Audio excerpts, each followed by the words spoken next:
kabiro, yaitu kutukan yang besar, laknat besar pemimpin-pemimpin jahat tersebut. Rezim Jokowi ini pemimpin jahat, saudara-saudara sekalian. Di akhirat celaka, di dunia juga hanya sementara.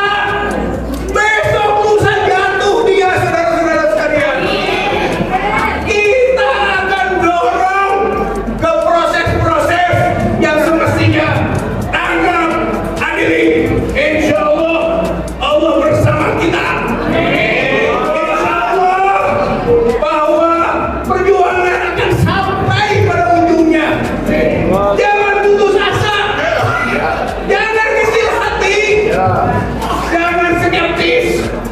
Yang penting ruh perjuangan masih ada. Jalan terdekat, ayo jadikan istana negara menjadi istana rakyat. Segini juga sudah cukup, apalagi ditambah jumlah yang lain. Awali, jadikan istana negara menjadi istana rakyat.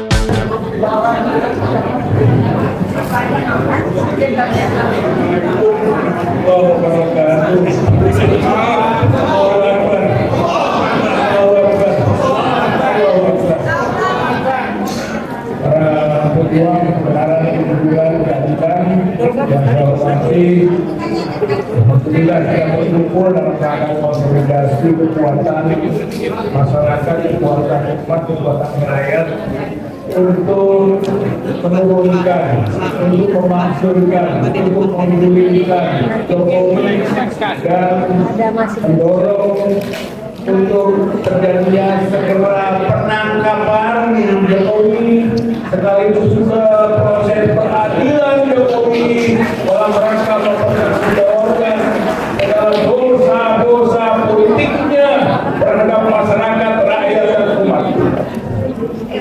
Saudara-saudara sekalian, bahwa sekarang istana negara pindah ke Kalimantan. Yang di sini ditinggalkan. Yang di sini, yang di Jakarta sekarang menjadi istana rakyat. Istana negara, istana presiden pindah ke Kalimantan. Istana di Jakarta ditinggalkan. Maka harus jadikan istana rakyat. Ayo kita rame-rame datang, tempati, isi istana itu sebagai istana rakyat.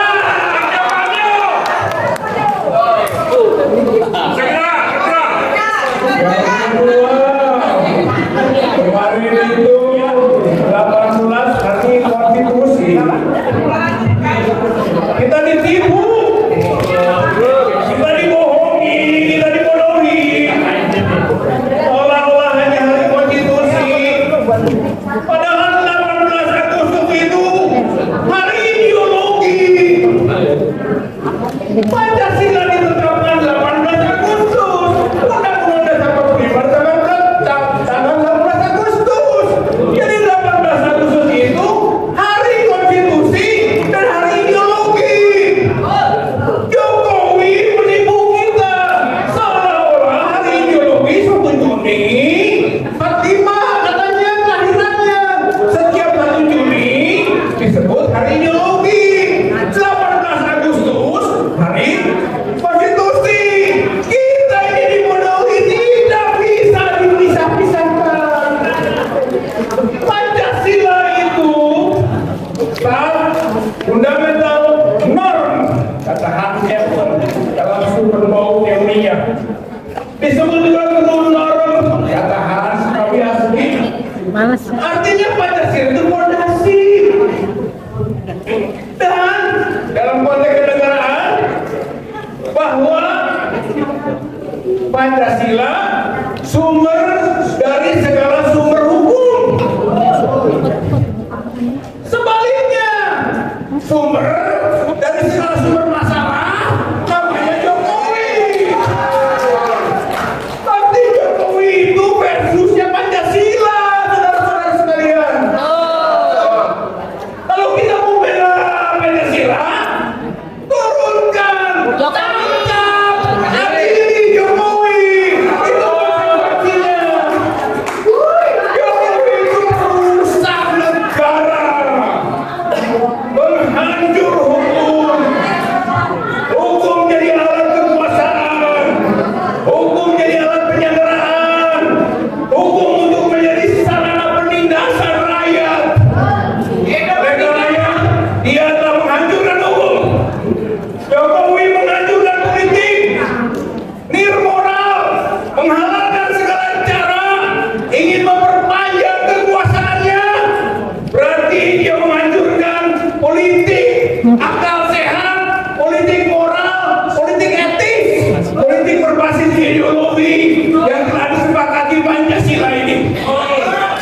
Jokowi merusak ekonomi. Hanya kaum konglomerat yang dilayani. Rakyat tetap melarat. Oleh karena itu, kesenjangan tetap terjadi dan makin lebar. Jokowi menghancurkan ekonomi. Jokowi menghancurkan agama, saudara-saudara sekalian. Sinkretisme, sekularisme, mistisisme. Coba lihat dukun gerasi sekarang ini. Kekuasaan di tangan dukun. Kekuasaan di tangan paranormal. Agama diporak-porandakan. Kemusyrikan merajalela di negeri Indonesia yang berbasis ketuhanan yang Maha Esa. Ini pengkhianatan agama, saudara-saudara sekalian. Dan Jokowi adalah penghancurnya. Oleh karena itu, rakyat harus bersatu bersama dengan TNI. TNI jangan diam saja. TNI tentara rakyat, bukan tentara pejabat dan tentara pemongkerat, bukan. TNI tentara pejuang, bukan tentara pecundang, bukan backing kelompok etnik tertentu. TNI itu tentara nasional, bukan tentara transnasional, bukan tentara primordial. Jadi tadi pembela kelompok primordial tertentu. Cina, saudara-saudara sekalian, jangan jadi hanya pembela Cina. TNI harus kembali ke jati dirinya. Dan TNI adalah tentara profesional menurut jati diri undang-undang TNI.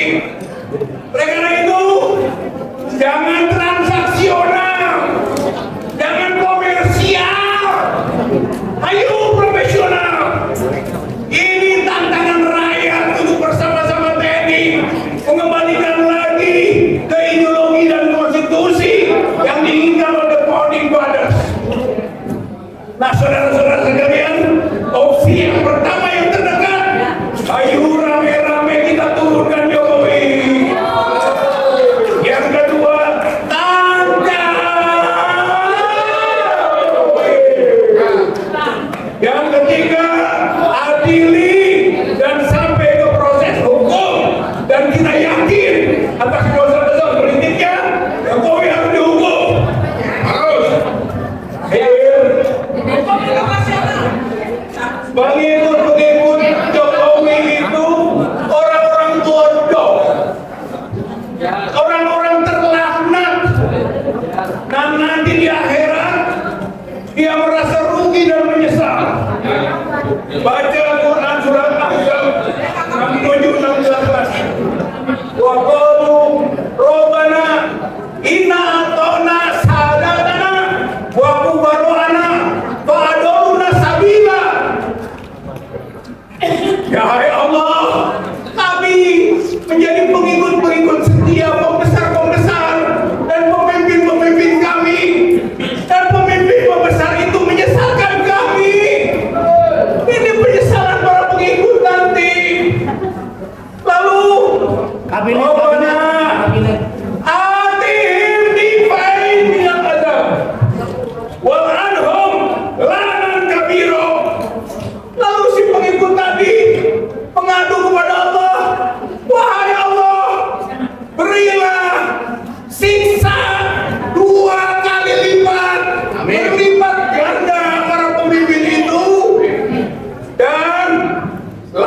isman kabira. Yaitu putusan yang besar, laknat besar, pemimpin-pemimpin jahat tersebut